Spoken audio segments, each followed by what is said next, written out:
L'Institut Michel Font est composé de 3 établissements. 2 établissements intervenant auprès des enfants et des adolescents.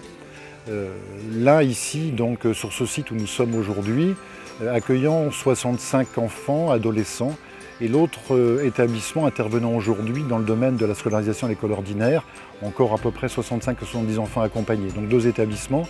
Et puis plus récemment, la création d'un service d'accompagnement pour les personnes adultes et les personnes âgées sur ce département de la Marne, accueillant 130 personnes qui ont aussi des déficiences visuelles et des déficiences auditives. Attention.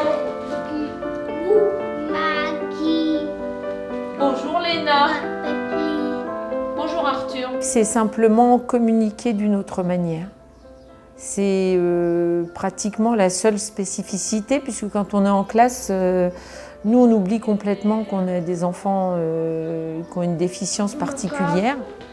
L'important c'est la communication. Après, quand l'enfant communique, il peut tout à fait trouver la manière dont il va pouvoir s'adapter à l'environnement qu'il va connaître. Allez, vas-y. Oui, très bien. Au fur et à mesure où ils vont découvrir des outils, des moyens d'échanger, on va les sentir beaucoup plus calmes, beaucoup plus ouverts. Et puis, ce qui est agréable dans notre fonction, c'est qu'en fait, on va avoir les premiers gestes mots, les premiers vrais échanges. Et pour nous, c'est vraiment une richesse qu'on essaie après de faire partager aux parents.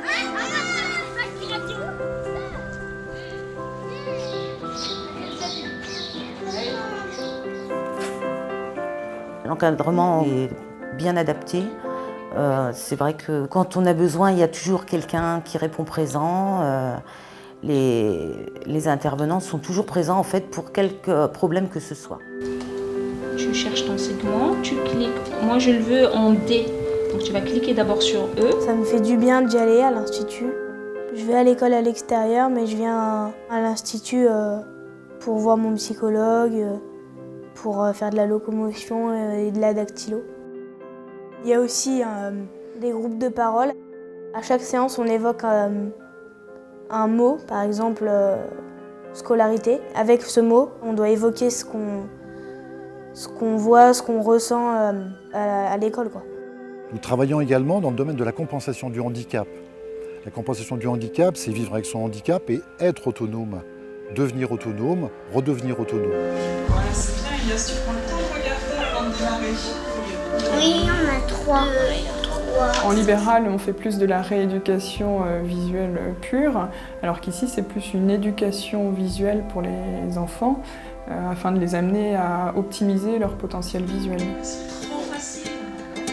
Attention après.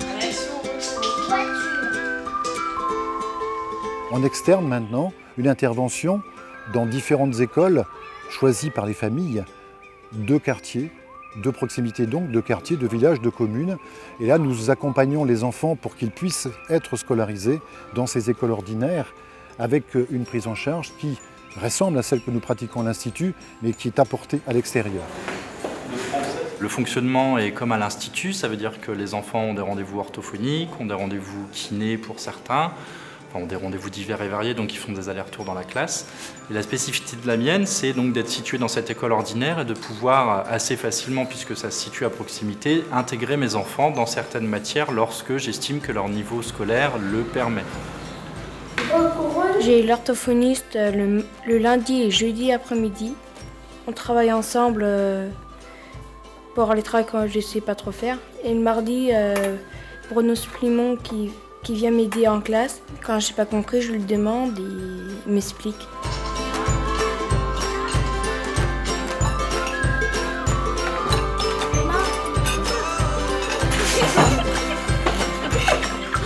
Nous accompagnons des enfants dans le cadre d'une section d'accueil pour jeunes avec handicap associé, des enfants qui ont des handicaps plus lourds. Aux déficiences visuelles ou auditives s'additionnent d'autres problèmes, d'autres soucis, d'autres difficultés qui limitent leurs apprentissages de la vie sociale, qui limitent les apprentissages scolaires. Le travail avec eux, bien sûr, c'est de faire en sorte qu'ils puissent développer quelques aptitudes dans la communication, dans l'appréhension de leur environnement, mais aussi dans les savoirs.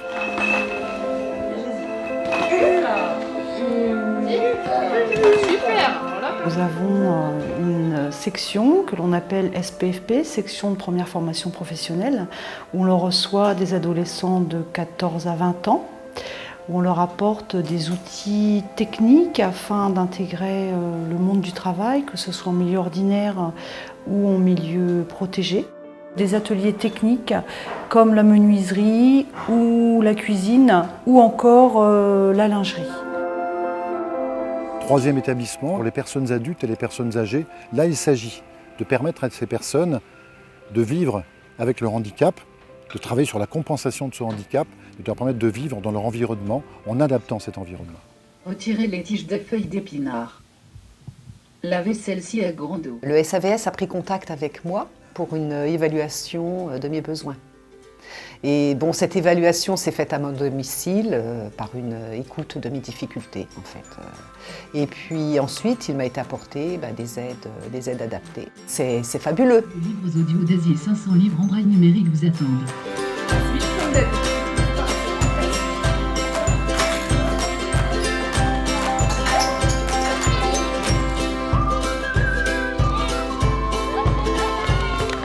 Notre travail, faire en sorte que les enfants, adolescents, personnes handicapées que nous accompagnons puissent accéder à la vie de la cité.